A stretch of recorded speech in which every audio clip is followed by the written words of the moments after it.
हम लोग कृष्ण की ओर पुस्तक में से हरे कृष्ण मंत्र का कीर्तन और क्या है अध्याय कृष्ण को जानने की विधि पर नहीं है, वो एडिटर्स चाहे तो उसको हटा देंगे, पर नहीं, कृष्ण को जानने की विधि क्या है उसके ऊपर चर्चा कर रहे हैं। हम लोग कहाँ तक पहुंचे थे, भगवान कहाँ तक आए, धर्म के बारे में बात किया था। हम सभी लोग स्वामी सेवक हैं। यहाँ पे है, मनुष्य को यह नहीं समझना चाहिए। हाँ, एक बात कल हमारे रामकृष्ण प्रभु पूछे थे कि जीव ईश्वर है कि भगवान ही या जीव भी ईश्वर है क्या। देखिए, जीव ईश्वर बिल्कुल भी नहीं है। प्रभुपाद जी बड़ा स्पष्ट गीता में बताए हैं इंट्रोडक्शन में, the living entity is neither an enjoyer nor a controller, is a cooperator. सहयोगी है। उदाहरण हम लोग कई बार सुन चुके हैं हाथ का। हाथ नियामक नहीं है, हाथ सहयोगी है पेट का, और उसके द्वारा वह नरिशमेंट प्राप्त करता है। उसी प्रकार से सभी जीवों का स्वरूपगत स्थिति है, वह भगवान के सेवक है, ईश्वर नहीं। अकेले ईश्वर कृष्ण और सब भृत्य जे जारे जे जाय छे नचाए से आय छे करे नृत्य। ये बात तो उधर कुछ लग रहा था, कुछ कमी प्रस्तुत हो रही, ठीक से एक्सप्लेन नहीं किया गया। तो स्पष्ट है कि ईश्वर केवल भगवान है, जीव को ईश्वर नहीं कहा जाता है। कभी कभी आप प्रभुपाद जी को तात्पर्य में अपने लेक्चर्स में से कहते हुए देखेंगे कि बहुत से ईश्वर है लेकिन परम ईश्वर कृष्ण है। तो उसका अर्थ क्या है? उसका अर्थ यह है कि जिसमें थोड़ा बहुत भी ईश्वरत्व है, वह भी भगवान पे ही, भगवान के द्वारा ही आ रहा है, उनकी इच्छा से ही कर रहा है, अपने में कोई सामर्थ्य नहीं है कर पाने का। और सबसे बड़ा उदाहरण ब्रह्मा जी स्वयं है। ब्रह्मा जी प्रकट हुए और तो उन्हें मालूम नहीं चला कि वो थे कौन। तो उसके लिए तो बोलते तेने ब्रह्म हृदय आदि कवि मोहियंती तो सूर्य। तो अपने ज्ञान के लिए ब्रह्मा जी भी भगवान पे आश्रित है, तो ईश्वर है नहीं। हाँ, ये हो सकता है कि पृथगीश माने ना, हाँ, ये जरूर हो सकता है कि हम अपने आप को अलग ईश्वर माने, थोड़ा क्षमता आ जाए, लेकिन मानना होना, मानना और होने में अंतर हो गया ना। मैं मान रहा हूं कि मैं ईश्वर हूं अलग भगवान से, वो एक अलग बात है।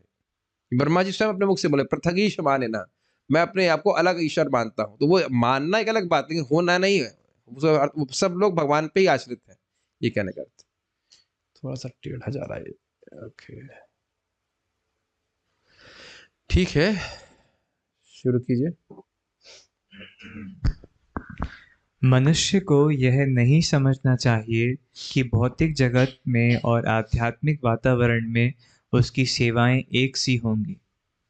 हमें यह सोचने में कदाचित संकोच होगा कि क्या मुक्त हो जाने के उपरांत भी मैं सेवक ही रहूंगा।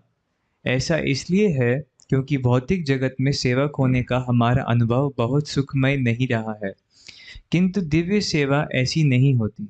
आध्यात्मिक जगत में सेवक और स्वामी में कोई अंतर नहीं होता है, जबकि भौतिक जगत में इनमें अंतर है। दिव्य जगत में हर चीज एक सी होती है। उदाहरण के लिए भगवद गीता के प्रसंग में हम देखते हैं कि श्री कृष्ण ने अर्जुन के सारथी रूप में एक सेवक की स्थिति ग्रहण की है। अपनी वैधानिक स्थिति में अर्जुन कृष्ण के सेवक हैं, किंतु व्यवहार में हम देख सकते हैं कि कभी कभी भगवान सेवक के भी सेवक बन जाते हैं।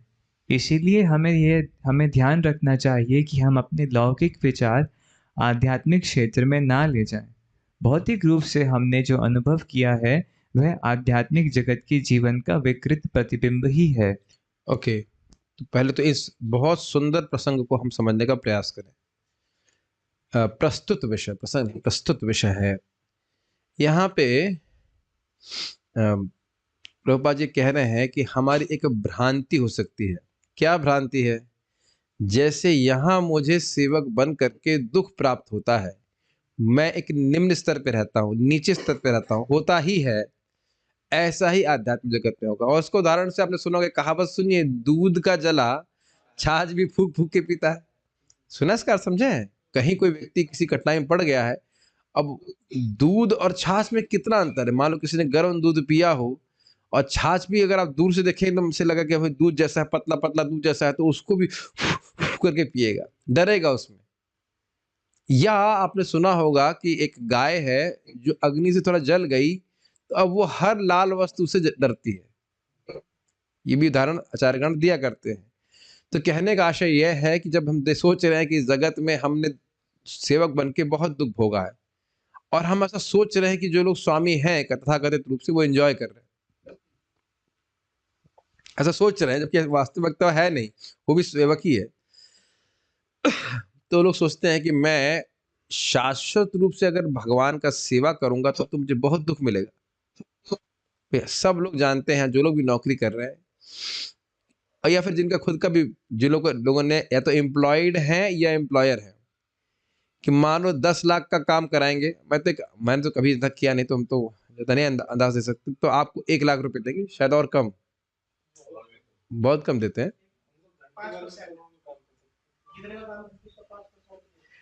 5%। हाँ, तो करोड़ों का प्रोजेक्ट होगा तो उसमें भी हम बड़े खुश हो जाते हैं कि हमको 50,000 मिल रहा है, और हम लोग भी इधर से सोचते हैं कि भाई बड़ा पैसा मिल रहा है, 50,000 मिल रहा है या 1 लाख मिल रहा है, लेकिन वस्तुतः उनसे काम लेते होंगे 1 करोड़ रुपए का। तो यही है ना धारणा की व्यक्ति, एक्सप्लॉइटेशन है ना एक प्रकार का, कि आपसे इतना लिया जा रहा है और को दिया बहुत कम जा रहा है। तो व्यक्ति सोचेगा भाई वहां तो कोई सुनवाई भी नहीं है, अकेले भगवान ही है, कोई कोर्ट भी नहीं है, तो क्या भगवान भी हमारा इसी प्रकार का शोषण करेंगे? तो प्रभुपाद बड़ा स्पष्ट बोल रहे कि नहीं, वहां पे सेवक और स्वामी रहता है, लेकिन दोनों में अंतर नहीं रहता। इसका अर्थ क्या है? क्या दोनों एक ही हो जाते हैं? नहीं, एक होते हैं केवल इच्छा की दृष्टि से। एकत्व क्या है? कि सेवक स्वामी को ही संतुष्ट करना चाहता है, ये एकत्व है, लेकिन फिर भी सेवक और स्वामी रहते हैं। ये बात आप समझ पा रहे हैं? द डोवेटेलिंग, और क्या कहेंगे उसको इंग्लिश में, मतलब जो इंटीग्रिटी है, इंटीग्रेशन है, या शून्यवादिता अगर है, वह है इच्छा की। वह कृष्ण के अलावा कोई और इच्छा नहीं करते, कृष्ण को सुख देने के अलावा। तत्सुख सुखित्वम से कहा जाता है। तो ये नहीं है कि उनकी व्यक्तिगत जो सत्ता है वही नष्ट हो जाती है। और मायावादी लोग क्यों, और बड़ा सुंदर भक्ति विज्ञान हमारा समझा रहे थे कि ये जो बौद्ध है, धर्म है, वो क्या सोचते हैं कि ये जगत बहुत दुख है, दुखमय जगत है, तो इसमें तो कोई दिक्कत नहीं है, और दुखमय जगत से निकलने का कोई रास्ता नहीं है। वो इस प्रकार से भगवान को एक क्रूर शासक के रूप में प्रस्तुत करते हैं। यद्यपि वे भगवान के बारे में नहीं बोलते हैं, लेकिन वह इस प्रकार से प्रस्तुत करते हैं कि भाई इस जगत में भगवान ने आपको डाला है, और जगत बड़ा क्रूर, बहुत क्रूर है, बहुत दुख है इसमें। तो इससे बचने का एकमात्र तरीका है कि आप अपने अस्तित्व को ही समाप्त कर लें। इसीलिए इसे शून्यवाद कहा जाता है, और वो शून्य में मिल जाना चाहते हैं। जब हम रहेंगे ही नहीं तो हमें दुख दिया ही कैसे जाएगा? Is that like getting across? बड़ा सटल पॉइंट्स है। और मायावादी लोग क्या कहते हैं? शून्य नहीं कहते, कहते हैं हम निर्विशेष में लीन हो जाएंगे। तो इस प्रकार से हमारा, जब हम ही नहीं सर रहेंगे तो कोई दुख नहीं रहेगा, सारी समस्या समाप्त। तो ये जो है ये आध्यात्मिक द्वैतता को नहीं समझ पाते कि कृष्ण है, स्वामी भी है, सेवक भी है, लेकिन दोनों एक ही स्थिति में सुख ले रहे हैं। उसको उदाहरण से भक्त लोग बताते हैं कि जैसे देखिए कोई कार में जो मर्सिडीज का ड्राइवर होता है, शॉफर कहते हैं, शॉफर। तो अब वो जो शॉफर है या सेवक है, वह भी तो कार ही में बैठा है ना। स्वामी ये तो नहीं कहेगा कि तुम उस एसी का भोग नहीं कर सकते जिसमें मैं बैठा हूं। और ये बताइए कि वह एसी का जो बढ़िया कार है, मर्सिडीज की कार है, क्या उसको वह खरीदने की क्षमता है उसमें? तो चढ़ कैसे गया उस पर? क्योंकि उसने मालिक का स्वामित्व स्वीकार किया है। अब तो बड़ा स्पष्ट समझ में आ रहा होगा। और प्राय प्राय ऐसे लोग मालिक के ही कोट पैंट भी पहन के घूमते हैं, बड़ा अच्छा सा, मतलब एक्चुअली शॉफर भी है तो उसको कोट पैंट भी मालिक ही देता है। ये नहीं कि वो हाफ पैंट बना करके चलाने लग जाए, नहीं, उसको बहुत ही बड़े स्टाइल से लगेगा, आपको लगेगा वही बॉस ऐसे मान के लगेगा, बिल्कुल एकदम चक चक थोड़ा कोट पैंट पहन करके गाड़ी चला रहा होता है। समझ रहे होंगे एग्जाम्पल आप? तो इसी प्रकार से भगवान के भक्त भी, अगर कहा जाए सिंपल शब्दों में, खुदा की फौज करेगी मौज। ये समझ में आया? भगवान की जो सेवा करते हैं तो भगवान को बड़े प्रेम से रखते हैं। और आप देख ही रहे हैं, प्रेम कैसे रखते हैं, अपना रूप भी देते हैं। सारूप मुक्ति का मतलब क्या है? विष्णु के समान दिखाई पड़ना, ही बहुत बड़ी बात है ना। हर व्यक्ति चाहता है कि मैं अलग दिखूं, भगवान अपना रूप ही अपने सेवकों को दे दे रहे हैं, अपने समान ऐश्वर्य दे दे रहे हैं, लेकिन फिर भी वह सेवक हैं और भगवान स्वामी हैं। तो यहाँ भी प्रभुपाद जी उदाहरण दे रहे हैं कि यद्यपि अर्जुन सारथी है, रथी है और कृष्ण सारथी है, लेकिन फिर भी वैधानिक रूप से कॉन्स्टिट्यूशनली अर्जुन भगवान के सेवक ही है। और यह भी कृष्ण के प्रति सेवा है कृष्ण भी चाहते हैं कि मतलब हमारा भक्त हमको मतलब आज्ञा दे, ऐसे करो वैसे करो, इस प्रकार से। उसका एक अलग टेस्ट है। हमेशा कोई व्यक्ति आए सर सर सर बोलता रहता है, आपका सर पक जाएगा, बोर हो जाएंगे। क्या है यार, व्यक्ति ऑफिशियली बात कर रहा है, अपने मित्र भी तो कुछ चाहिए ना। तो वह भी एक सेवा है। Does that make sense? यद्यपि वह मित्र हैं, अन्य अन्य सेवा में सेवा कर रहे हैं वात्सल्य भाव में, लेकिन वो सब है दास ही। दास भावना सभी में व्याप्त रहती है, आप सब जानते हैं इस बात को, ठीक है। और ये बहुत सुख देने वाला होता है कृष्ण को भी और भगवान उनके भक्तों को भी। तो ये एक बहुत बड़ी बात है, आप लोग उसको हल्के में मत दीजिए। प्रभुपाद अपनी छोटी पुस्तकों में कितनी गंभीर बात बोल दे रहे हैं। पूरा मायावाद इसी बात पे आधारित है कि हम अपनी सत्ता को समाप्त कर लें। बहुत धर्म भी इसी तरह से समाप्त, इसी बात पे, इसी इसी को साध्य मान रहा है कि अपनी सत्ता समाप्त कर लें। समझ रहे हैं ना बात को? लेकिन कभी वैष्णव लोग नहीं कहते ऐसा। वैष्णव सिद्धांत कभी नहीं कहेगा कि अपनी सत्ता को समाप्त कर लो। क्यों बताइए? सेवा नहीं कर पाएंगे, और उससे क्या मिलेगा? सेवा। और यही हमारे इस पूरी पुस्तक का टॉपिक है, सुख कैसे प्राप्त करें कृष्ण की ओर। पहले अध्याय में यही बताया इतना सुख कैसे, सुख का सीधा मार्ग क्या है? कृष्ण की सेवा। जब हमने अपना व्यक्तित्व ही नष्ट कर लिया तो सुख कैसे प्राप्त करेंगे?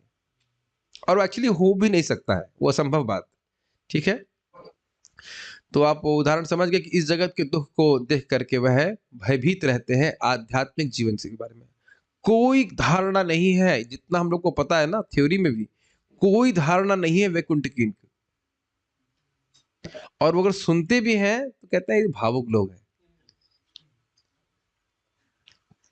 और आपको अगर याद हो, चैतन्य महाप्रभु जो कीर्तन कर रहे थे तो ये क्या, ये बोलते भी थे प्रकाशानंद सरस्वती, ये तो भावुकता है इसकी, नाचना गाना ये थोड़ा होता है, वेदांत पढ़ना चाहिए तो मुक्ति के लिए प्रयास करेंगे। और अब वहां भी चले जाइए जहां पे हरिदास ठाकुर जी नाम की महिमा बता रहे हैं, तो गोपाल चौपाल था क्या, गोपाल चक्रवर्ती था जो भी है, गोपाल चौपाल ने कहा ये क्या बोल रहे हो, मुक्ति कई जन्मों के प्रयास से नहीं मिलती और नामाभास से मिल रही, क्या बात कर रहे हो, ऐसा नहीं होता है। अगर ऐसा नहीं होता है तो मैं नाक काट दूंगा। तो जब देख रहे हैं कि अगर वो सुने भी भक्ति की महिमा तो मूलतः वे अपराधी है, तो उस कारण से उनको विश्वास भी नहीं होगा, वह उस सुविधा का लाभ भी नहीं उठा पाएंगे, ठीक है। तो ये आपने क्या क्या सीखा यहाँ पे कि भगवान की जो सेवा है दिव्य जगत में, वो इस जगत में एक्सप्लॉइटेटिव सेवा की तरह नहीं होती है। और आप ये भी जानते हैं कि जगत में भी व्यक्ति जो सेवा ले रहा है वो खाली बोलते हैं सेवा, वस्तुतः सेवक भी चाहता है कि मैं कम से कम काम करूं, अधिक से अधिक पैसे ले लूं। गलत तो नहीं कह रहे हैं जो लोग नौकरी कर रहे हैं। और एम्प्लॉयर क्या सोच रहा है कि मैं अधिक से अधिक काम करा लूं और उसे पैसे कम से कम दूं। दोनों तरह से चीटिंग है ना, प्रेम कहाँ है बताइए, ठीक है। तो भौतिक रूप में हमने जो अनुभव किया है वह आध्यात्मिक जगत के जीवन का विकृत प्रतिबिंब ही है। प्रतिबिंब, और वह भी विकृत, उल्टा उल्टा है। उदाहरण दिया जाता है जैसे नदी के किनारे कोई पेड़ है, नदी नहीं, तालाब के किनारे पेड़ है, तो तालाब का जो पेड़ है उसका प्रतिबिंब तालाब में प्रतिफलित होगा, लेकिन जो सबसे ऊपर वस्तु सबसे नीचे दिखाई पड़ेगा, उल्टा दिखाई पड़ेगा। यहाँ पे भी मैं करने का दिखा सकता हूँ। अब उसमें जूम पे चले जाएंगे तो उसको mirror my video, should I do that? अगर हम इसको यहाँ पे से करें मिरर योर माय वीडियो तो आपको कुछ अलग दिखाई पड़ेगा। Let's see what happens. Wow, आपको कुछ यहाँ पे चेंज हुआ दिखा आपको? वहां भी दिख रहा है कुछ? अच्छा, मेरे को दिखता है यहाँ पे। अच्छा, तो मुझे उल्टा दिखाई पड़ रहा है, लेफ्ट का राइट और राइट का लेफ्ट दिखाई पड़ रहा है। एनीवेज, सो उम्मीद है कि सब कुछ ठीक ही दिख रहा होगा यहाँ पे। तो ये चीज यहाँ पे होगी, ये बात हम लोग बहुत भाग्यशाली, इनको समझ में आ गया कि भगवान के यहाँ बड़े मौज है। भगवान के धाम जाने में बहुत आनंद है, ये हमको पता चल रहा है, एकदम सही सही बात पता चल रही है। नहीं तो हम लोग भी ब्रह्म में लीन होने का प्रयास में लगे रहते हैं, ठीक है, समझ में आ गया? This unlimited happiness in serving Krishna. Yes, please go ahead. जब हमारा मूल स्वरूप या धर्म भौतिक पदार्थ के दोषों से अधोगति को प्राप्त हो जाता है, तो भगवान स्वयं अवतार के रूप में आते हैं या अपने किसी अत्यंत विश्वसनीय सेवक को भेजते हैं। ये लाइन समझ में आई? हिंदी बड़ी कठिन थी।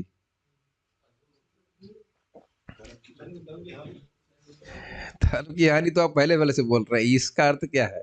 अर्थ तो बहुत सिंपल है, लेकिन आप समझ रहे हैं क्या इसको? लिखा क्या है इसमें? क्या प्राप्त, क्या अधोगति को प्राप्त है? मुझे लग रहा था पहली लाइन ही कठिन हो रही समझने में। हमारा मूल स्वरूप क्या है? भगवान के नित्य दास का। और भौतिक पदार्थ के दोष मतलब क्या है? भौतिक वासना से, अविद्या से अधोगति को प्राप्त हो जाता है। मतलब जब हम अपने स्वरूप में नहीं रहते हैं, जीव भूला रहता है कि वह भगवान के संबंध में क्या है, तब भगवान के अवतार आते हैं या अपने विश्वसनीय सेवकों को भेजते हैं समझाने के लिए जीव का स्वरूप क्या है। वही बात है, वो हिंदी इतनी कठिन थी समझ में नहीं आ रहा है। ठीक है, कोई नई बात नहीं है, पढ़िए। ईसा मसीह अपने आप को ईश्वर का पुत्र कहते थे, इसलिए वे परम के प्रतिनिधि हैं। इसी प्रकार मोहम्मद ने अपने आप को परमेश्वर का एक सेवक कहा है। इस प्रकार हमारे मूल स्वरूप या धर्म में जब भी कोई दोष आता है, तो अब हमें वास्तविक स्थिति बताने के लिए या तो श्री भगवान स्वयं अवतरित होते हैं या अपने किसी प्रतिनिधि को भेजते हैं। एक बहुत सिंपल सी बात सोचिए, सोचने की बात नहीं, मैं जानने की बात है। क्रिश्चियन धर्म में भी लिखा है, love thy God with all thy heart and all thy soul, प्रसिद्ध है। अपने भगवान को आप हृदय से और प्रेम कीजिए। और भागवत क्या कह रही है?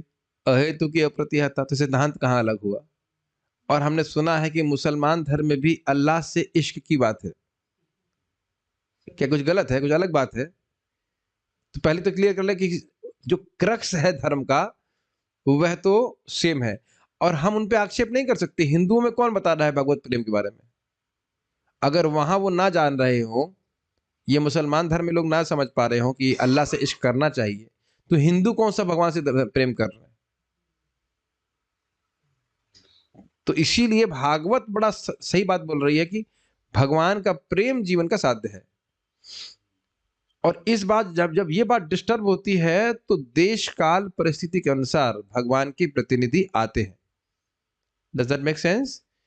मैं क्यों बोल रहा हूं, ये बात समझ में आई रही है आपको? ईसा मसीह हो चाहे पैगंबर हो, उनका कोई मूल जो सिद्धांत है वह कभी चेंज नहीं करते। हाँ, ये जरूर हो सकता है कि सामने वाले को देख करके वह थोड़ा सा एडजस्ट करेंगे, वो डोज थोड़ा कम दें। हमारे तनिष्क प्रभु पास को समझे, आप भी समझाते रहते हैं भाई, जितना शरीर में क्षमता होती है, क्या कहते हैं उसको, सहने की या उसको डाइजेस्ट करने की, उतनी मात्रा में दवाई का डोज दिया जाता है कि नहीं? ऐसे तो नहीं बहुत दवा अच्छी है लेकिन सहन ही नहीं कर पाए तो बेचारा परेशान हो जाएगा। बता रहे थे कि हल्की सी दवा से आप उछलने लग जाएंगे, तो भाई कुछ तो वजन होना चाहिए ना शरीर में धारण करने के लिए। अब जब बोला कि love thy God with all thy soul and all thy heart, अब ये नहीं पता है कि वो गॉड है कौन।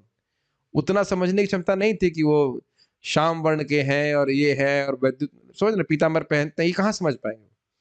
लेकिन लव की बात करेंगे तो समझ में आना चाहिए कि वह व्यक्ति को इंगित कर रहे हैं। फादर को बारे में बोलते हैं, फादर इन हेवन ऐसे करके, ये समझ में आ रहा है।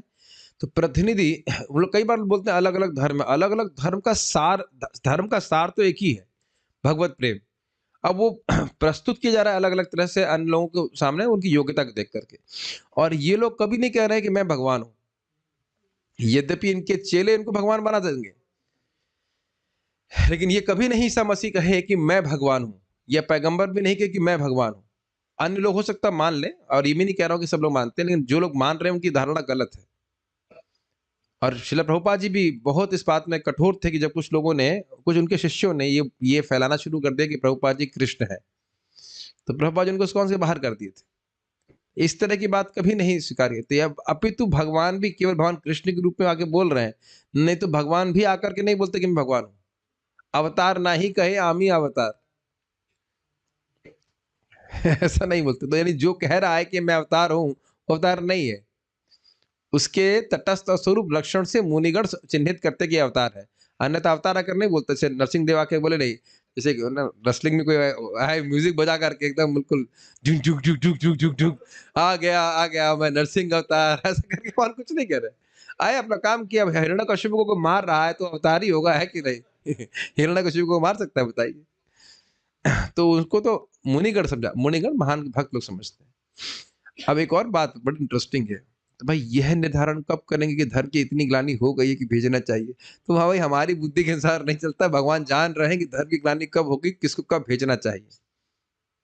बात सब प्रसिद्ध है। प्रभुपाद जी को, प्रभुपाद भक्तों को बताए थे कि मैं आना नहीं चाह रहा था लेकिन धरती पे, तो प्रभुपाद भगवान बोले थे कि ऐसा कहे भी कि भाई देखो हम गोस्वामी की तरह तपस्या नहीं कर सकते हैं कि पेड़ के नीचे रहें, ये सब नहीं कर सकते। भगवान कृष्ण से बोले वो, हम श्रद्धा से ही स्वीकार करें इस बात को। बड़ा रुचिकर है।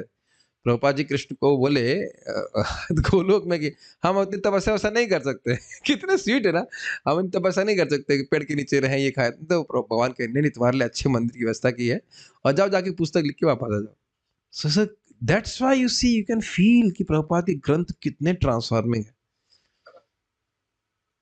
और मुझे भी आज मैं अप्रिशिएट करना चाहता था कि आज भी भक्तों को मैंने देखा, सुन रहा था, तो मैं जो पढ़ा चुका हूँ वही वो चर्चा कर रहे थे। But it was so sweet. और हमसे मुझसे मैं मान के चला हूँ 10 साल या 15 साल भी बहुत से लोग जूनियर भी होंगे, लेकिन आपस में जब चर्चा कर रहे थे हमको बड़ा अच्छा लग रहा था, मतलब बहुत अच्छा लगा। प्रभुपाद जी ग्रंथ ऐसे हैं कि आप मान लीजिए इसको अभी हम यहाँ क्लास रोके, फिर इसको आप चर्चा करेंगे ना, फिर आपको अच्छा लगेगा, फिर एवर फ्रेश। ये प्रभुपाद जी विशेष रूप से भगवान के प्रति के द्वारा मतलब ये एम्पावर्ड है, इन ग्रंथों के द्वारा लोगों का ज्ञान नष्ट हो जाता है और एकदम सेट करके रखा हुआ है, एकदम क्लियर पिक्चर मिल जाती है। तो यहाँ पे आप देख रहे हैं कि भगवान महाप्रभु समझ रहे हैं कि ग्रंथों की आवश्यकता, तो प्रभुपाद जी को भेजा, उस प्रकार से ग्रंथ लिखे। ठीक है, तो धर्म की हानि कितनी हो रही है और उसके अनुसार क्या सप्लाई दी जानी चाहिए, भगवान सब जान रहे हैं। किस किस ब्रह्मांड में किस किस ग्रह पे क्या हो रहा है सब जान रहे हैं, और उसके अनुसार धर्म की संस्थापना के लिए तो स्वयं आते हैं, ये अपने प्रतिनिधि को भेजते हैं। Does that make sense? आप ये भी जानते हैं कि अद्वैताचार्य जी देख लिए कि कृष्ण प्रेम का वितरण केवल कृष्ण ही कर सकते हैं, तो इसलिए विशेष रूप से वे कृष्ण का आवाहन किए। यह है, जरा विचार कीजिए, जब अद्वैताचार्य जी देख रहे थे कि इस जगत में कलयुग में धर्म की हानि हो रही है, तो अन्य लोगों को भी दिखाई पड़ रहा था ना? अन्य लोगों को नहीं दिखाई पड़ रहा था, केवल अद्वैताचार्य जी को दिख रहे थे, और अन्य भक्त भी देख रहे थे कुछ लोग, तो इसलिए वो भगवान से प्रार्थना कर रहे थे। अच्छा, 5-4 साल पहले चले जाइए, जब पृथ्वी पे सारे राजा भार बनने में, तो अपने को मान रहे थे कि हम पृथ्वी के भार हैं। वो तो कहेंगे पृथ्वी के चूड़ामणि है, हम मणि मणि के समान है, महापापी घोर नलायक, एक नंबर के। तो अब उसको वो समझ रहे हैं ना देवता लोग, पृथ्वी समझ रही है ना धर्म की ग्लानि हो रही है, तो फिर वो भगवान के पास प्रार्थना करने जा रहे हैं। तो हमारी बुद्धि के अनुसार धर्म की ग्लानि हो रही है, ये हम नहीं समझ पाएंगे। और आप फिर भागवत में प्रथम स्कंद में आ जाइए, व्यासदेव जी कह रहे थे धर्म व्यतिक्रम, धर्म का ह्रास हो रहा है। और कैसे कैसे सतयुग से सतयुग ऑनवर्ड धर्म का ह्रास होता जाता है। काल के अमोघ, अमोघ शब्द था क्या था, भूल रहा हूं। काल की ऐसी प्रतिक्रिया जिसको देख पाना संभव नहीं था, शब्द भूल रहा हूं। तो उसको व्यासदेव जी देख ले कि कैसे काल के प्रभाव से धर्म नष्ट हो रहा है।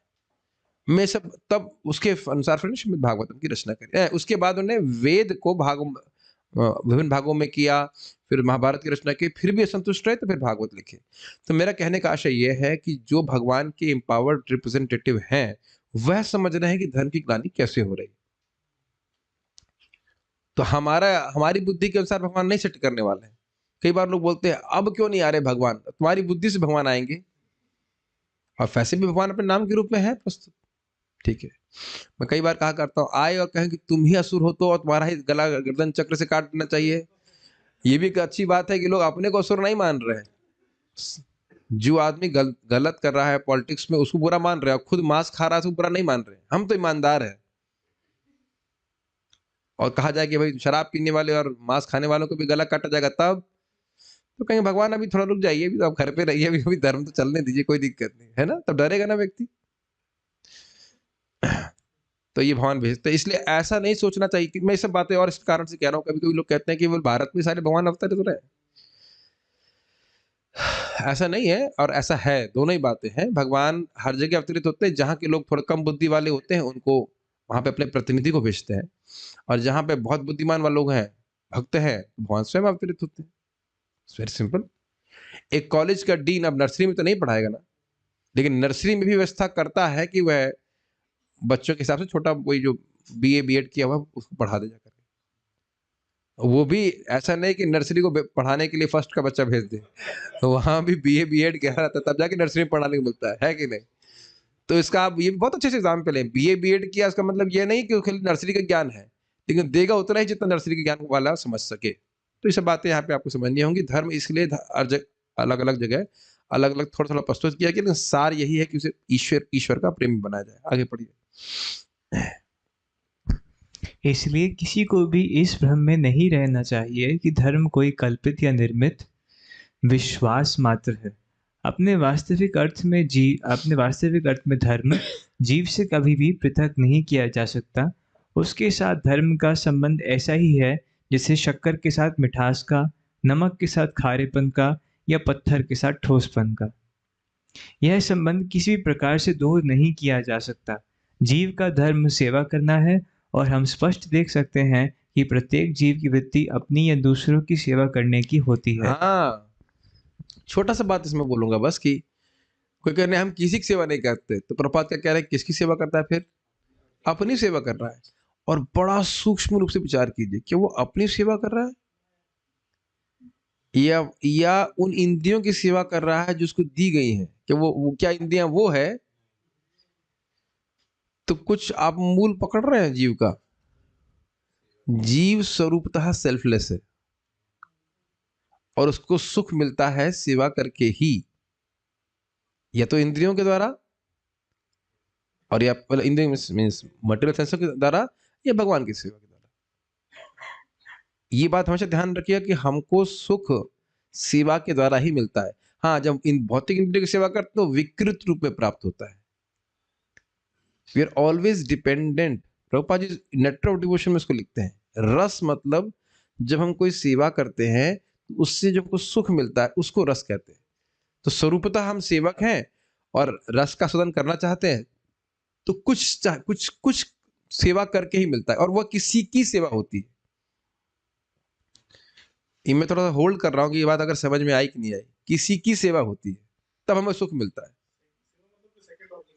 हाँ, कुछ होना चाहिए, something has to be there. Okay, बढ़िया। आगे श्री कृष्ण की सेवा कैसे की जाए, भौतिक दासता से अपने आप को कैसे मुक्त किया जाए, कृष्ण भावनामृत कैसे प्राप्त किया जाए और भौतिक उपाधियों से कैसे छूटा जाए, ये सब बातें भगवान श्री कृष्ण ने भगवद गीता में वैज्ञानिक विधि से समझाई हैं। परित्राणाय साधुनाम श्लोक में आया हुआ साधु शब्द पवित्राचारण से युक्त सज्जन व्यक्ति का या संत पुरुष का बोध कराता है। संत पुरुष क्षमाशील, प्रत्येक के प्रति अत्यंत दयालु, समस्त प्राणियों का मित्र, किसी का भी शत्रु नहीं और सदा शांत चित्त होता है। एक सदाचारी पुरुष के 26 गुण होते हैं और भगवद गीता में श्री कृष्ण ने स्वयं निम्नलिखित घोषणा की है, अपि चेतस्सु दुराचारो भजते मामनन्यभाक् साधुरेव समन्तव्यः सम्यक् व्यवस्थितो हि सः। सम्यक व्यवसितो ही सह, था नहीं है, व्यवस्थितो हि सः। ध्यान दीजिएगा, अर्थ थोड़ा सा व्यवस्थित अलग हो जाएगा। व्यवस्थित मीन्स ऑर्गेनाइज्ड। सम्यक व्यवस्थितो ही सह, मैं भी कई साल तक व्यवस्थितो ही सह कहता था, लेकिन थोड़ा अंतर हो जाएगा। सम्यक व्यवस्थितो ही सह, इसको पढ़ी फिर इसकी व्याख्या करने का प्रयास करें। यदि कोई व्यक्ति जघन्य से जघन्य कर्म करता है, किंतु यदि वह भक्ति में रत रहता है तो उसे साधु ही समझना चाहिए, क्योंकि वह अपने संकल्प में अडिग रहता है। ओके, कुछ चीजें जो प्रभुपाद जी ने बताई, पहले ये है कि परित्राणाय साधु नाम से शुरू किया प्रभुपाद ने, और क्या कहा कि साधुओं के परित्राण के लिए आते हैं। क्यों? क्या दुष्टों के विनाश के लिए नहीं आते हैं? दुष्टों का विनाश उनका कोई भी प्रतिनिधि कर सकता है, माया देवी स्वयं ही कर सकती है, फूंक में मार के खत्म कर देंगी। वो एक अनुसंगिक काम है, वो आ रहे हैं तो साधुओं का परित्राण करने के लिए ना, मार लगे हाथ तो कर ही देते हैं, कुछ 2-4 लोगों को मार देते हैं। वो एक, हाँ, वो एक मेन बात है। दूसरी चीज क्या है, किस चीज से परित्राण, एक प्रश्न बनेगा। हाँ, दो है। एक तो भाई साधु लोगों को सभी दुष्ट परेशान करते ही हैं, और अब जितनी भी हम प्रीचिंग कर रहे हैं उससे ये बात और सत्यापित हो जाती है। कोई बच्ची बेचारी अब टीवी देख रही होती तो उनके अब मैं तो नहीं कहूंगा कि असुर पिता, लेकिन कहना यही चाहूंगा, असुर पिता कोई दिक्कत नहीं होती। बॉयफ्रेंड बना ले तो भी कोई दिक्कत नहीं है, डिस्को में जाए तो भी कोई दिक्कत नहीं है। लेकिन माला उठा ली तो भाई ये क्या कर रहे हो तुम, बिगड़ गई तुम। या कहीं गीता पढ़ लगे, हम गलत तो नहीं कह रहे, तो आए दिन की घटना है। अगर पिता भक्त नहीं है, लड़की क्या क्या नहीं कर रहे हैं, पीछे उन्हीं के सामने कोई भी गाना भी गा लेगी तो भी कोई कठिनाई नहीं है। इतना लोग है, दिक्कत है। मान लो प्रहलाद महाराज आकर बोलते कि मैं दो चार का मर्डर करके आया, हाँ ये बात है, हिरण्यकशिपु था, ये हुआ ना सर की बात। खुश हो जाते। आजकल लोग आसुरिक प्रवृत्ति के हो ही गए। तो ये है। तो एक तो साधुओं को परेशान करते ही हैं, और दूसरा है साधु लोग भगवान का दर्शन प्राप्त करना चाहते हैं, दर्शन नहीं मिलते से वो दुखी हो जाते हैं, तो भगवान इसलिए भी प्रकट होते हैं।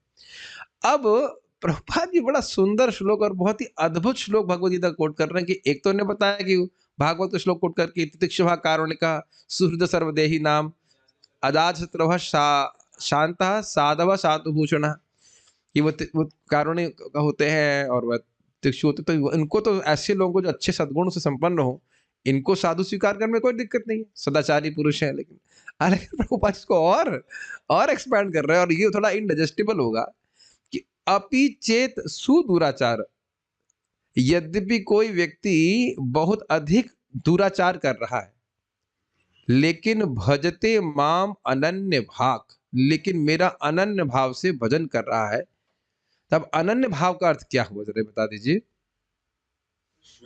माइक पे बताइए, माइक पे बताइए, ये समझने में कठिनाई होती है कई बार कि अनन्य भाव से भजन करने का क्या अर्थ है, बताइए। अनन्य भाव मीन्स प्रभु कृष्ण के अलावा कोई और उसका शेल्टर नहीं है, वो केवल कृष्ण का ही भजन कर रहा है। हाँ, उसके जीवन का उद्देश्य है शुद्ध भक्ति की प्राप्ति, और उसके लिए उसने साधन क्या स्वीकार किया, भगवान की भक्ति। ये है अनन्य भजन, साधन की अनन्यता और साध्य की अनन्यता।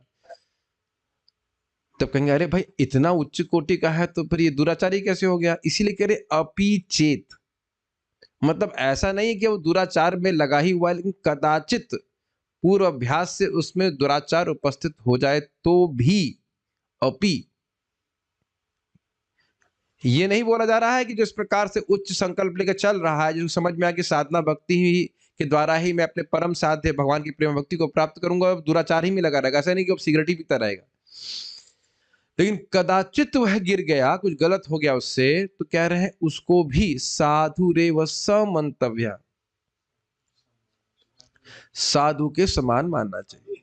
नहीं जानबूझ के गलत, साधु इव नहीं है, साधुर एव है, एव साधु ही, नॉट साधु के लायक, साधु के समान, साधु ही मीन्स और कुछ नहीं, साधु ही समंतव्य मानना चाहिए। और नहीं, मंतव्य शब्द यहाँ पे शासन के अर्थ में है, नहीं मानोगे तो भगवान दंड देंगे। परित्राणाय साधु नाम, साधु की क्या व्याख्या कर रहे हैं देखिए। और आप जान रहे हैं इसमें प्रत्यक्ष उदाहरण है अजामिल। अजामिल का तो कोई संकल्प भी नहीं था कि मैं भगवान का भजन कर रहा हूं, तब तो उसे बचाने के लिए अपने दूत भेज दिए उन्होंने। कितने भगवान कृपालु हैं, दयालु हैं। तो ऐसा क्यों भाई, जब बुरा आचरण कर रहा है तो आप ऐसा क्यों मान रहे हैं? तो भगवान कह रहे हैं सम्यक, सम्यक मतलब प्रॉपर, बहुत सुंदर, अच्छा। व्यवस्थित, इसका अर्थ क्या, व्यवस्थित का अर्थ क्या बता रहे हैं? सिचुएट, स्थित, उसका संकल्प, उसका निश्चय एकदम सम्यक है। क्या चक्रवर्ती बात बड़ा सुंदर बोलते हैं, कहते हैं भाई ये पाप मुझसे छूट नहीं रहा है, और इन पापों के कारण यद्यपि मुझे नरक भी क्यों ना जाना पड़े, और ब्रह्मा जी यद्यपि आकर मुझे ऑफर करें भाई कर्म योग कर लो, ज्ञान योग कर लो, तब भी मैं भक्ति योग ही करूंगा, मैं छोड़ने वाला नहीं इसको। अब यह बड़ी अद्भुत श्रद्धा है, दिव्य श्रद्धा कहा जाएगा। सम्यक व्यवस्थितो ही सह, जो उसका जो डिटर्मिनेशन है वो बहुत बढ़िया है, संकल्प। ऐसे साधुओं का परित्राण करने के लिए भगवान कृष्ण आते हैं। थोड़ा आश्चर्य की बात है, काफी अलग एंगल से प्रभुपाद जी समझा रहे हैं। तो जिसने भी ये समझ लिया ये बात, जिसके भी हृदय में बात आ गई, ये अति सम्मान का पात्र है। क्या बात समझ में आ गई? मेरे जीवन का लक्ष्य शुद्ध भक्ति प्राप्त करना है, और उसका एकमात्र साधन है भगवान की शुद्ध भक्ति। इसके अलावा मैं और कोई प्रोसेस को स्वीकार नहीं करूंगा। कभी भी ऐसे भक्त, कभी भी ऐसे भी अपराध नहीं करना चाहिए, लेकिन अगर ये देखने की क्षमता है आपकी कि एक भक्त इस प्रकार से लगा हुआ है, तो उसके बाह्य दोषों को बोलने से पहले या उस पर कमेंट करने से पहले 1000 बार सोच लीजिएगा, ध्यान दीजिएगा। और ये भी मत सोचिएगा कि बहुत टाइम लगेगा। अगले श्लोक में बोलते हैं क्षिप्रम भवति धर्मात्मा, बहुत जल्दी ही वो धार्मिक आचरण वाला हो जाएगा। एक भक्त को विकृत समझ में नहीं आया। विकृत मीन्स क्या इंग्लिश में लिखा है, deformed, perverted is the word, perverted, घुमा हुआ, विकृत मतलब चेंज हुआ, ये चीज है। ये श्लोक बहुत अच्छा है, पहले भी मैं इसकी क्लास ले चुका हूँ, ये बहुत अच्छा श्लोक लगता है। अपने जीवन में भी जो भी न्यूनता व्यक्ति अनुभव कर रहा है कि हमारे अंदर ये वासना है या जो भी कठिनाई है, तो भगवान की भक्ति के द्वारा ही भगवान की कृपा प्राप्त होगी। वो धीरे धीरे करके वह सब चला जाएगा। अलग अलग कुछ नहीं करने की जरूरत है। हरे कृष्ण मंत्र जपे, भगवान की भक्ति करे, भगवान की कृपा से सब ठीक हो जाएगा। बस ये संकल्प लेके चले कि मैं भगवान का अंश हूं, मुझे भगवान की सेवा करना है, भगवान की सेवा प्राप्त करके ही मैं परफेक्शन को प्राप्त करूंगा। इस प्रकार से तो भले उसकी कोई भी स्थिति अभी है, उसको साधु ही मानना चाहिए, उसे अपने आप को भी साधु मानना चाहिए। यद्यपि बुरा कार्य करेगा तो उसे बुरा लगेगा कि मैं क्यों ऐसे कर रहा हूं। इस श्लोक में तो श्रीधर स्वामी जी बड़ा सुंदर कहते हैं भाई, ना चक्रवर्ती कौन से आचार्य कहते हैं भूल रहा हूँ, दोनों में शायद ऐसे कहते हैं कि कोई कहे भाई देखो भाई, जितनी मात्रा में वो साधु आचरण कर रहा है उतनी मात्रा में हम साधु मानेंगे, और जब वो दुराचार कर रहा है उतनी मात्रा में हम नहीं मानेंगे साधु उसको। तो कहते हैं नहीं, लिखा है साधु रेव, साधु ही मानना और कुछ नहीं मानना। और इसमें बलदेव विद्याभूषण जी कहते हैं कि जैसे देखो चंद्रमा का प्रकाश, चंद्रमा में धब्बा होता है लेकिन वो धब्बे उसके प्रकाश को रोकते नहीं है, उसी प्रकार से भक्त के जीवन में कुछ गलत आचरण दिख भी जाए तो भी वह दूसरों को प्रकाश देने में भी समर्थ होता है। ऐसे साधु का संग करके व्यक्ति भक्ति को भी प्राप्त कर सकता है। बिल्व मंगल ठाकुर के बारे में नहीं जानते, पहले वैश्या में आसक्त, उसके बाद उसको छोड़ दिए तो फिर एक ब्राह्मणी में आसक्त, फिर आगे जाके कितने अच्छे भक्त बन गए, समझ लीजिएगा। इसलिए कभी साधुओं के जीवन में पुराने जीवन को देख करके कभी नहीं हंसना चाहिए। वर्तमान में भी कुछ गलती हो जाए, साधु से मेरा मतलब लाल कपड़ा बात नहीं कर रहा हूँ, डिवोटी की बात कर रहा हूँ, कोई भी डिवोटी, बस आप ये देखिए क्या वो गंभीरता से भक्ति करना चाहता है कि नहीं, या कर रहा है कि नहीं, ये चीज देखना चाहिए। ठीक है, ये भी मत सोचिएगा ऐसे लोग नहीं करते हैं। कई बार लोग पुराने हिस्ट्री खोलते रहते हैं, ये तो ऐसा करता था, वो तो वैसे करता था, आज भक्ति करने लगा तो हमको प्रचार कर रहा है, ये इत्यादि इत्यादि। नहीं, ठीक है, आगे पढ़िए। भौतिक धरातल पर एक व्यक्ति के लिए जो नैतिकता है, दूसरे के लिए वही अनैतिकता है, और जो एक व्यक्ति के लिए अनैतिकता है वही दूसरे के लिए नैतिकता है। हिंदू विचारधारा के जैसे अनुसार प्रभुपाद जी समझाते हैं प्रभुपाद जी समझाते हैं कि भाई भारत में माता जी लोग पांव ढक के चलते हैं, विदेश में पांव खोल के चलते हैं उनके लिए कोई दिक्कत नहीं। वहां पे क्या कहते हैं, यहाँ मैंने सुना वहां पे पानी महंगा है और बियर सस्ती है। मतलब जो भी होता, हम तो गए नहीं, हम तो सुना है होता, ये सब तो स्थिति है वहां पे। तो क्या शराब, मतलब शराब पीना बुरा है, बल्कि अगर नहीं पिएगा तो क्या भाई ये क्या। हाँ, और मतलब ये अभी सोचिए प्रभुपाद जी के लिए कितना मुश्किल कार्य था, जो पाप माना ही नहीं जा रहा, ऐसा लग रहा है मैं पानी पिए। ऐसे मैं आप लोग सामने फॉर एग्जाम्पल मैं वाइन पी रहा हूँ और फिर गीता बोल रहा होता, तो वहां तो मानो गीता पे कोई बोल रहा हो, शराब पी रहा हो, तो बुरा भी तो नहीं मानेंगे। प्रभुपाद जी बोला ही करते थे कि एक हाथ में सिगार है, दूसरे हाथ में वेदांत है। It's book of knowledge, book. और ये हमने तो खैर आंखों से देखा है कैसे आईआईटी कानपुर में लोग, करने में शर्म नहीं, तो बोलने में क्या शर्म है। जस्ट रूम के, मैं पहले भी बोल चुका हूँ, कम से कम 150-200 लड़के होते हैं, और अधिक भी होते हैं कभी कभी कंबाइंड बैच। और देखा हमने, सारे तो नहीं करते, कुछ लोग हमने देखा किस प्रकार से एस्टीम्ड प्रोफेसर सो कॉल्ड, और सिगरेट जस्ट दरवाजे के बाहर फीक करके जल्दी से और फिर आते हैं, और बल्कि वो धुआं लेते हुए अंदर आते हैं। मेरी नाक तो बड़ी सेंसिटिव है, मैं कहा नहीं ये क्या है, यू कैन स्मेल इट।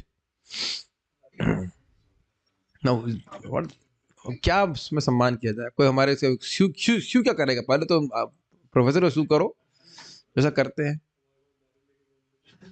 शराब लेके घूमते थे आपके यहाँ टीचर, बताइए तो अब उनके लिए अनैतिकता और नैतिकता क्या रहेगी बताइए आजकल, बड़ा हरास हो रहा है। ठीक, पढ़िए आगे।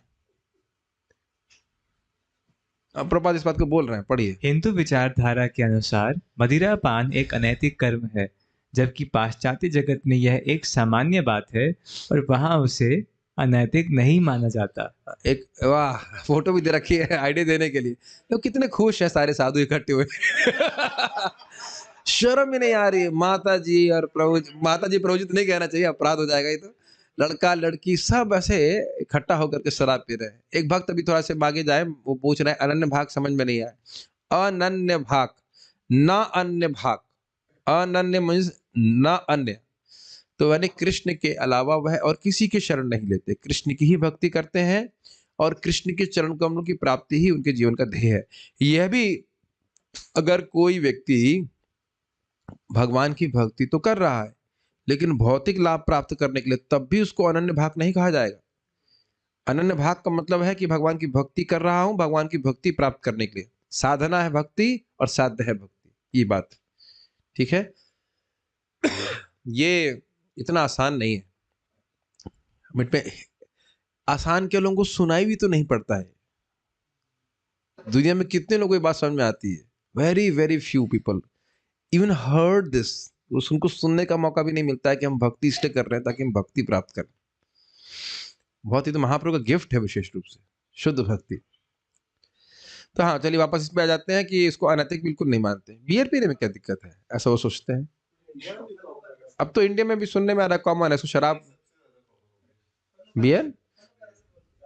हम तो सुन रहे हैं कि घर में भी लोग मतलब बेटी बहन सब बैठ के पी रहे हैं।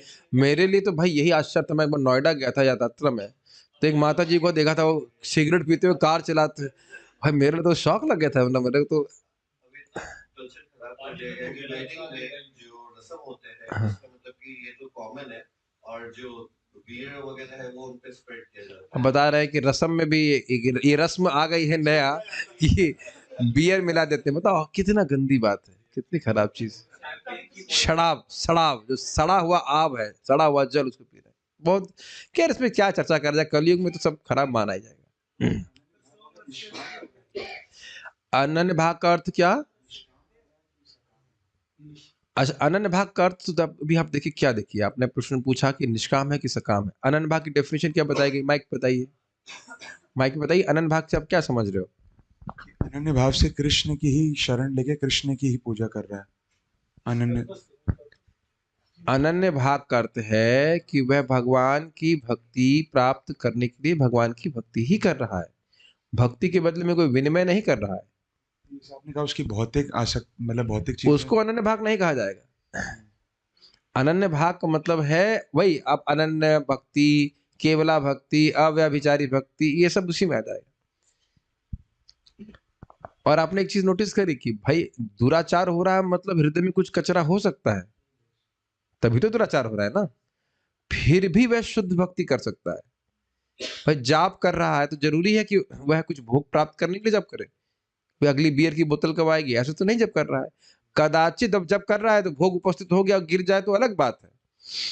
ऐसे कई, एक नहीं कई एग्जाम्पल। आप साउथ इंडिया के एक व्यक्ति थे, भक्त थे, जो फूल का काम करते थे, मतलब माली थे, और वरदराज ने रंगनाथ जी के लिए फूल दिया करते थे। तो उनको गिराने के लिए जानबूझ के दो वेश्याओं के बीच में होड़ लगी और उन्होंने उनको गिरा भी दिया, लेकिन फिर रंगनाथ जी उनकी सेवा, उनको रक्षा की, व्यक्तिगत रूप से कुछ व्यवस्था की, लीला की, वो फिर सेवा में आ गए। मेरी बात समझ रहे हैं? वो शुद्ध भक्त थे, भक्ति कर रहे थे। एक भाई कोई जानबूझ के गिरा दे वो अलग बात है ना। तो कुछ गिर गए कुछ समय के लिए, लेकिन फिर रंगनाथ जी उनको बचाए। तो ऐसे बहुत सारे उदाहरण है भक्ति जीवन में। बिल्व मंगल ठाकुर तो आप जान ही रहे हैं। यस, पढ़िए। अतः नैतिकता समय, स्थान, परिस्थिति, सामाजिक स्थिति आदि पर निर्भर है। एक और एग्जांपल इसमें ले लीजिए। अब आज से ही 50 साल पहले कोई व्यक्ति सरकारी नौकरी करना नहीं चाहता था। गलत तो नहीं कह रहे हैं, हम नौकरी करेंगे तो नौकरी करने को बुरा मानते थे। और आज अरे 100 एकड़ वाला भी व्यक्ति नौकरी कर रहा है। 100 एकड़ वाले खेत हैं अच्छे, वह भी नौकरी कर रहा है। एक तरह से जमींदार कहा जाएगा ना। 100 एकड़ तो बहुत हो गया भाई। हम तो देखे वहां पे 40 एकड़ से मैनेज नहीं होता, बहुत है, विशाल लगता है। और 100 एकड़ से तो कितना गेहूं भी उगाएगा, सीधी सीधी खेती, तो भी खूब कमा लेगा। फिर भी वो नौकरी कर रहा है। देख लीजिए कैसे चेंज हो रहा है सारा कुछ। पहले माता जी लोग घर में रहते तो अच्छा माना जाता था, अब जब तक घर के बाहर ना जाए तो अच्छा नहीं माना जाएगा। कितना परिवर्तन हो गया है। भाई हमारी माता जी के समय में फिर भी एक ऑप्शन था, मेरी माँ को भी नौकरी मिलने वाली तो कहा नहीं नौकरी नहीं करोगे, नहीं किया उन्होंने, बहुत पढ़ाई में अच्छी थी। अब आजकल पढ़ाई में अच्छी हो और पैसे की जरूरत ना हो घर में, तो अब भी कहेंगे भाई नौकरी नहीं कर रही, बुरा मानेंगे, समाज क्या कहेगा। क्या हो गया, नैतिकता में परिवर्तन नहीं हुआ कि बताइए। और हमने देखिए जब बात हम सुनते हैं वो हम बोल रहे हैं कि माता जी लोगों की तरफ से फीडबैक आया है कि मान लो 18-20 साल की बच्ची नौकरी करने जा रही है, तो 21-22 साल का लड़का बुरा नहीं देखेगा, जो 40 साल के लोग हैं वो बुरा दृष्टि से देखते हैं, ज्यादा बुरी दृष्टि से देखते हैं। और देख रहे हैं ना एक तरह से, अब अपने घर की लज्जा को आप बाहर भेज रहे हो, ये जब बहुत बार जरूरत ही नहीं होती, तो जरूरत ना होने पे भी व्यक्ति नौकरी करने के लिए भेजता है बाहर, कि सब अच्छी नजर से देखते हैं। पहले इसीलिए तो रोक के रखा जाता था ना। तो देख रहे हैं नैतिकता का क्या परिवर्तन हो रहा है। ये हम बार बार देख सुनने में आ रहा है, बार बार सुनने में आता है कि भाई जरूरत नहीं है फिर भी नौकरी करने के लिए बोल रहा है। और यहां तक यह भी होता है कि शादी के बाद फिर हो सकता है वो घर में ही रहे, फिर भी नौकरी करने के लिए भेज रहा है। कोई आप किसी का विरोध हो तो हाथ खड़ा कर सकते हैं आप लोग। कुछ नहीं है, लड़की के पास कमाई खाओगे तुम, नहीं खाना है, लेकिन फिर भी नौकरी कराना है। और फिर जाके वो किन किन लोगों से मिलेंगी बताइए। आप लोग कभी एयरपोर्ट में जाओ ना, तब समझ में आएगा कि कैसे नैतिकता का पतन होता है। हाउ फ्रीली आपने देखा हो, मैं तो just noticing how Indian, not outside, विदेशी लोग तो गड़बड़ा है ही, भारतीय जो लड़की भी घर से उठ के तो आ रही होगी वहां पे काम करने के लिए, how freely they are talking and behaving and. तो इसलिए ये प्रपात बता रहे हैं कि ये सब कंटेक्चुअल होता चला जा रहा है मोस्टली। पढ़िए। किंतु प्रत्येक समाज में नैतिकता और अनैतिकता की कुछ न कुछ धारणा अवश्य होती है। उपर्युक्त श्लोक में श्री कृष्ण कहते हैं कि चाहे कोई व्यक्ति दुराचारी ही क्यों ना हो, किंतु यदि वह कृष्ण भावना में स्थित है तो उसे साधु ही मानना चाहिए। दूसरे शब्दों में, पूर्व संस्कार के कारण यदि किसी में कुछ अनैतिक प्रवृत्तियां हो भी, पर यदि वह पूर्णतया कृष्ण भावनामृत में स्थित है तो इन दुष्प्रभावों को महत्व नहीं दिया जाना चाहिए। दुष्प्रवृत्तियों को जो कुछ भी स्थिति हो, यदि कोई कृष्ण भावना भावित हो जाए तो वह धीरे धीरे शुद्ध हो जाएगा और साधु बन जाएगा। ज्यों ही कोई व्यक्ति कृष्ण भावनामृत की ओर अग्रसर होता है, उसकी दुष्प्रवृत्तियां कम होने लगती हैं और वह साधु की पूर्णता को प्राप्त हो जाता है। इसके संबंध में एक चोर की कहानी आती है जो किसी पवित्र तीर्थ स्थान की यात्रा पर गया। मार्ग में वह अन्य तीर्थ यात्रियों के साथ रात्रि विश्राम के लिए एक धर्मशाला में ठहरा। चोरी करने का अभ्यस्त होने के कारण वह अन्य यात्रियों के सामान की चोरी करने की योजना बनाने लगा, किंतु फिर उसने सोचा कि मैं तीर्थ यात्रा के लिए जा रहा हूँ, अतः यह ठीक नहीं होगा कि मैं यात्रियों का सामान चुराऊं। मैं ऐसा नहीं करूंगा। इस पर भी वह अपनी सहज वृत्ति के कारण वह अपने हाथों को वश में नहीं रख सका, अतः उसने एक यात्री का सामान लिया और उसे दूसरे स्थान पर रख दिया। इसी तरह दूसरे यात्री का सामान उठाया और कहीं और रख दिया। वह रात भर विभिन्न सामान को विभिन्न स्थानों पर उठाता रखता रहा, किंतु अंतरात्मा द्वारा धिक्कारे जाने के कारण वह उस सामान में से कुछ भी नहीं ले सका। प्रातः काल जब अन्य यात्री जागे तो उन्होंने चारों ओर अपने सामान को ढूंढना शुरू किया, किंतु उन्हें अपना सामान नहीं मिला। इसलिए वहां बड़ा कोलाहल मच गया और अंत में एक एक करके उन्हें विभिन्न स्थानों से अपना सामान मिलने लगा। जब सबको अपना अपना सामान मिल गया तो चोर ने सही बात बताई, सज्जनों, मैं व्यवसाय से एक चोर हूँ। रात को चोरी करने की मेरी आदत हो गई है। आपके थैलों में से मैं कुछ चुराना चाहता था, किंतु मैंने सोचा कि चूंकि मैं एक पवित्र तीर्थ स्थान को जा रहा हूँ, अतः चोरी करना असंभव है। इसलिए मैंने आप लोगों का सामान इधर से उधर तो कर दिया, पर चुराया कुछ नहीं। कृपया मुझे क्षमा करें। चोर की इस कहानी का उद्देश्य दुष्प्रवृत्ति का स्वरूप दिखाना है। यद्यपि चोर अब चोरी नहीं करना चाहता, तथापि पुरानी आदत के कारण कभी कभी ऐसा कर बैठता है। इसलिए कृष्ण कहते हैं, जिसने अपनी दुष्प्रवृत्ति से दूर रहकर कृष्ण भावनामृत की ओर अग्रसर होने का निश्चय कर लिया है, उसे साधु ही समझना चाहिए। स्पष्ट समझ में आ रहा है कि उसका निश्चय क्या है, कृष्ण भक्ति में प्रगति करना। और देखिए, ये नहीं कहा जा रहा है कि भौतिक इच्छा से युक्त होकर भगवान के पास नहीं आ सकता, वह भी शुद्ध हो जाएगा, but this is a special case जहां उसका लक्ष्य है कि मुझे भक्ति में प्रगति करनी है।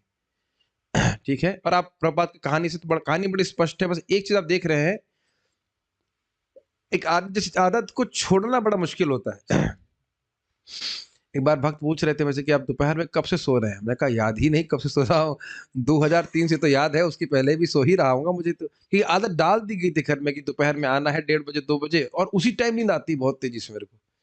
1:30 बजे स्कूल खत्म होता था, तब आते थे, तब सो जाते थे। हमको तो याद ही नहीं कि दोपहर में कभी जगे हों, कभी कुछ क्रिकेट विकेट खेला तो। अब वो तोड़ना बड़ा मुश्किल है, और रात में जगने की आदत है। आप सभी लोग देख रहे होंगे कि जो आदत बन जाती है वो मुश्किल होता है, यद्यपि आप चाहते हो कि उसे तोड़ें, but doesn't happen so fast. तो ये श्लोक तो भक्त को अपने दिमाग में बिठा लेना चाहिए, बहुत अच्छा श्लोक है कि मैं भक्ति कर रहा हूँ, और भक्ति बहुत शक्तिशाली भी है, लेकिन कुछ आदतवश कुछ गलतियां हो रही, तो उसको अब प्रयास करने से दूर रहें, लेकिन भक्ति कभी नहीं छोड़ना चाहिए। तो अभी सब बातें क्यों आ रही हैं? वही बात कि भगवान साधुओं की रक्षा करने के लिए आते हैं, तो कहने का आशय ये है कि ऐसे भक्तों की भी साधु कहा जा रहा है, और ऐसे भक्तों की रक्षा भी भगवान करते हैं। ये बहुत बड़ी बात है अगर आप विचार करें तो। नहीं तो व्यक्ति कहेगा अरे मुझसे इतनी गलती हो गई, भगवान मेरी रक्षा क्यों करेंगे? लेकिन ध्यान दीजिएगा, यहाँ पे उन लोगों को नहीं रखा जा रहा है जो जानबूझ करके प्लान बना बना करके या किसी को नष्ट करने के लिए वैष्णव की मतलब परेशान करते, उनको साधु नहीं कहा जा रहा। भक्त समाज में भी कुछ लोग ऐसे होते हैं जो भक्तों को परेशान करते रहते हैं, मतलब वो भक्त तो नहीं कहा जा सकता उनको, लेकिन like what ever, villain villain among the devotee community कह लीजिए, भक्तों को परेशान करते रहेंगे, उनकी निंदा करते रहेंगे, ऐसे लोगों को साधु नहीं कहा जा रहा है। Make sense? भक्ति कर रहा है, वो किसी को परेशान नहीं करना चाहते। कुछ गलती हो जाए, जैसे यहाँ भी कुछ परेशानी हो गई अन्य लोगों को, तो वो क्षमा भी मांग लेता। और देख रहे हैं यहाँ पे एक और बात, वह चोर अपने आप को धिक्कार रहा था, तो ऐसा भक्त कुछ गलती करेगा तो धिक्कारेगा कि ये सब मैंने क्यों करा, ये मैं नहीं करना चाहता हूँ, लेकिन अब धिक्कारते हुए पूरा जीवन नहीं बिता देना है। भगवान की भक्ति करिए, धीरे धीरे करके सब ठीक हो जाएगा। अरे मानो भाई हृदय में वासना होती ही नहीं तो गलती करते ही क्यों? कंडीशनिंग को तोड़ने में थोड़ा समय लगता है, लेकिन यह नहीं कि उसके लिए उसको धिक्कारा जाए। तो मेन बात व्यक्ति बताइए, सबसे इंपॉर्टेंट बात यहाँ पे है कि लोगों की ट्रेनिंग अनन्य भाग होने में की जानी चाहिए। Sincerity of purpose, do you understand this point? Sincerity क्या हो जाएगा? निश्चल उद्देश्य से भक्ति करे, निश्चलता की ट्रेनिंग होनी चाहिए। जाप कर रहा है, ईमानदारी से जप करे, क्लास आ रहा है, वो वाकई समझने का प्रयास करे क्लास में क्या बात हो रही है। जब इस प्रकार की ट्रेनिंग हो गई तो भगवान के संरक्षण में डाल दे रहे हो ना आप उनको। तो एक बार अनन्य भजन अनन्य भाग का ट्रेनिंग मिल गया तो भगवान के संरक्षण में चला गया ना वो तो। और छल करता रहेगा तो फिर दिक्कत हो जाएगी। छल करने वाले का शुद्धिकरण नहीं होता है। ईमानदारी से जब कर रहा है, आप देखेंगे कि कभी आप खूब अच्छे से भक्ति कर रहे हैं, फिर भी भौतिक इच्छा स्प्राउट होती रहती है। आप ये भी नहीं कि किसी का अपराध कर रहे, कुछ कर रहे हैं, तो वह तो आप कुछ समय लगेगा ना उसे निकलने में। That is natural. बहुत अच्छी बात यहाँ पर ने कहानी सुनाई है। उसे साधु ही समझना चाहे पुरानी आदत के कारण या संयोगवश वह कभी कभी अपने असत प्रवृत्तियों के सामने झुक जाता है। समय हमारे पास अब भी हो गया, हम रुकेंगे। अब मानो कोई प्रश्न करे कि भाई आपने कहा साधु ही मानो, कितना समय लगेगा साधु होने में, उसको ठीक होने में? तो उसको अगले श्लोक में किया जाएगा। बहुत प्रसिद्ध श्लोक है, उसको हम लोग कल करेंगे। If you have some, first will say Jai for this. Shri Shri Krishna की ओर मुख की जय, श्रील प्रभुपाद की जय। हाँ, एक बात आपने ध्यान नहीं दी कि टॉपिक क्या है इस अध्याय का? कृष्ण भक्ति को प्राप्त करने की विधि। और विधि एकदम स्पष्ट समझ में आ रही है कि भगवान की शुद्ध भक्ति करके ही ये भक्ति जागृत होती है। So I will just take up some questions in case they are there.